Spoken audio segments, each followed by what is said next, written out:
Nous allons voir dans cette petite vidéo comment personnaliser l'interface de GeoGebra. Il s'agit ici d'une version classique 5.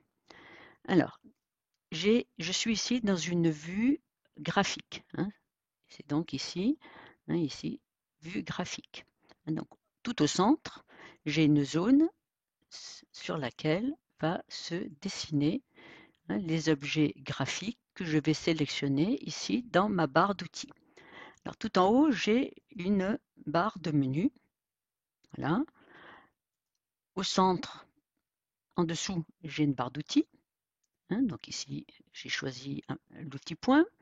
Et tout en dessous encore, j'ai une barre de propriétés qui me permet déjà de modifier les propriétés de l'objet que je viens de tracer ici sur mon interface. Donc, ici, j'ai tracé un point. Je peux changer, par exemple, la couleur du point, sa forme, le mode d'affichage de ce point. Dans mes options ici, je vais pouvoir choisir déjà certaines options. Par exemple ici, indiquer à partir de quelle décimale ou de combien de chiffres significatifs GeoGebra va m'arrondir les valeurs affichées sur l'interface graphique. Ici, je vais indiquer si je veux que GeoGebra m'affiche le nom des objets qu'il vient de créer. Alors par exemple, si je crée une droite, donc je prends l'outil droite, je trace ma droite, voilà.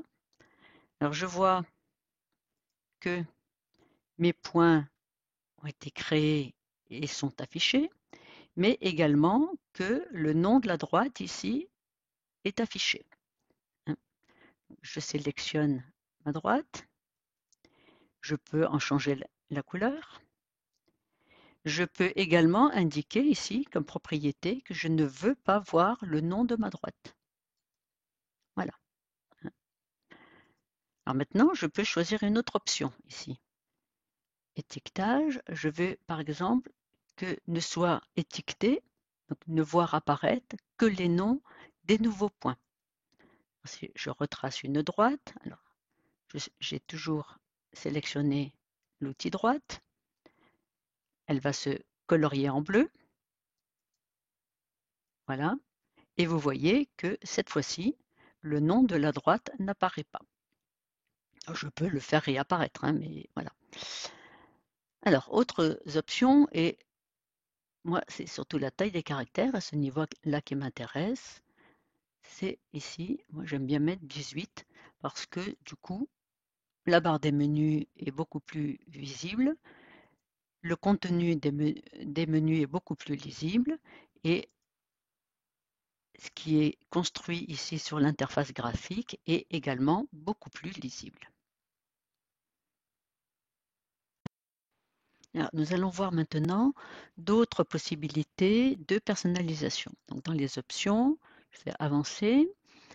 Et ici, donc dans Préférences avancées, je définis un certain nombre de choses, les unités des angles, la façon de coder l'angle droit, la façon d'afficher les coordonnées des points.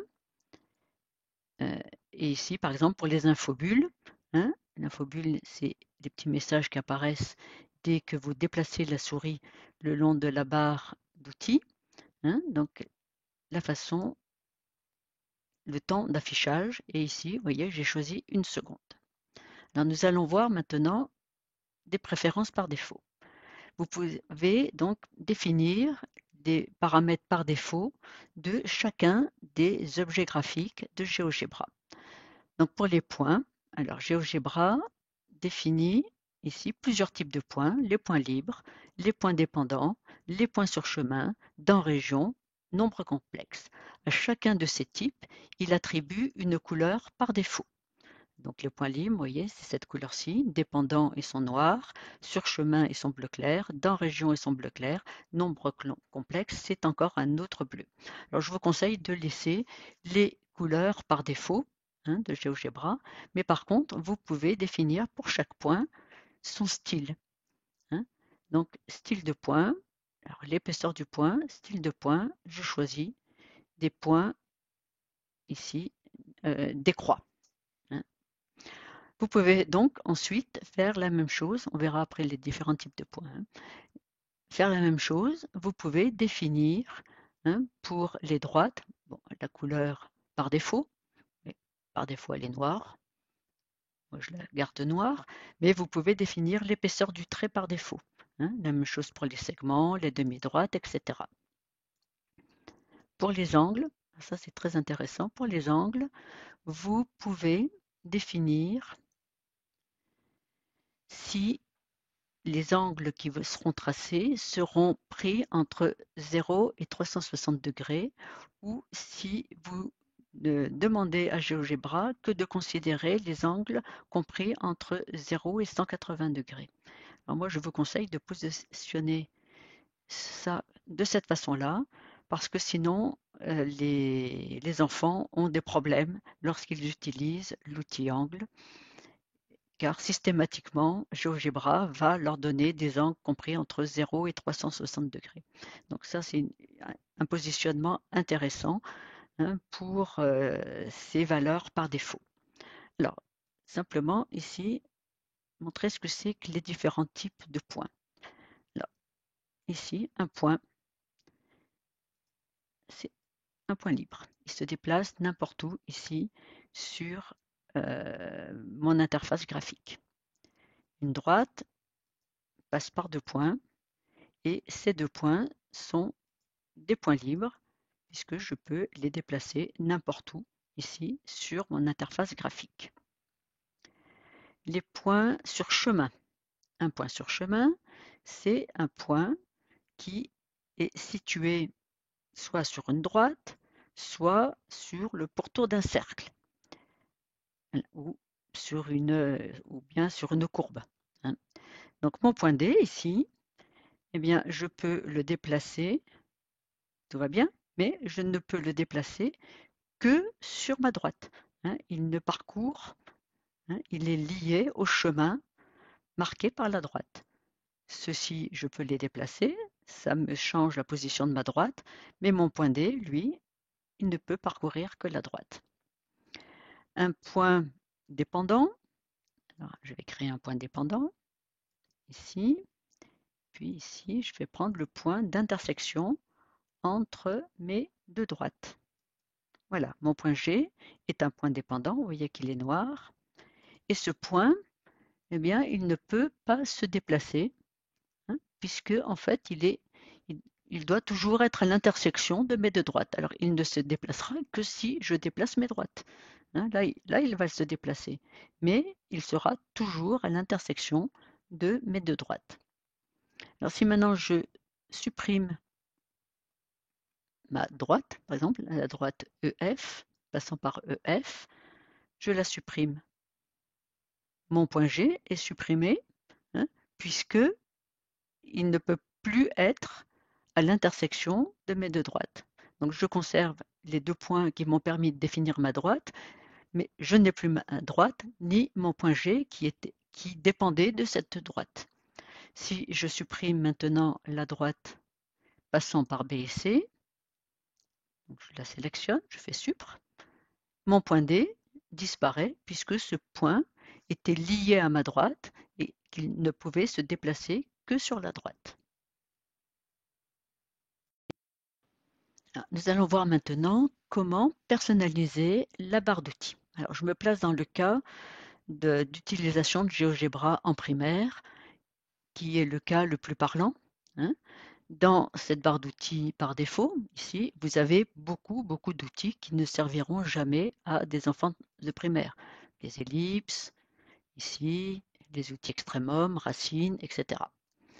Donc, je veux enlever, hein, ces outils de ma barre de façon à alléger ma barre d'outils et de façon à ne pas perdre les enfants dans cette barre. Donc, je vais faire Outils, barre d'outils personnalisée. Alors, le plus simple, c'est de tout enlever. Donc ici, vous avez tous les menus avec tous leurs éléments, hein, qui sont actuellement dans ma barre. Et puis, vous avez ici la possibilité de retirer ce que vous sélectionnez. Ici, vous avez la possibilité de le retirer. Alors, je vais commencer par tout retirer.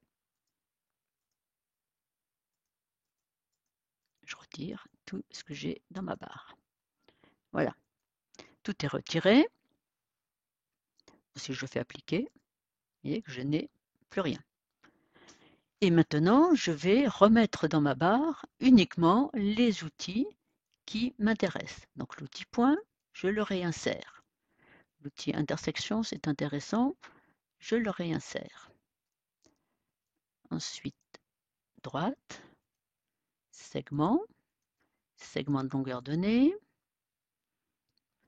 perpendiculaire, puisque dans GeoGebra, la perpendiculaire remplace l'équerre. Ensuite, dans les cercles, le plus intéressant, c'est le cercle centre-rayon. Voilà.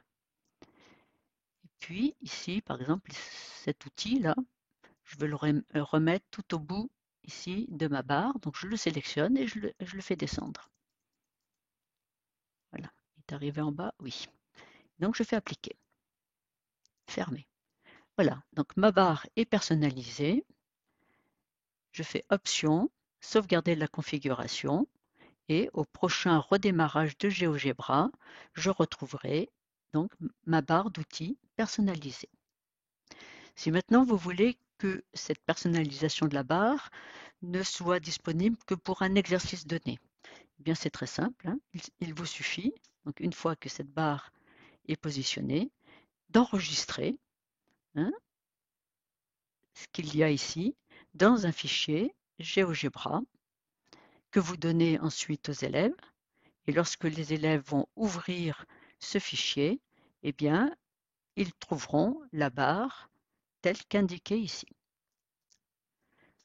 Alors maintenant, si je veux remettre la barre par défaut, c'est tout simple, outil, barre d'outils personnalisée, je fais restaurer la barre d'outils par défaut, appliquer, fermer.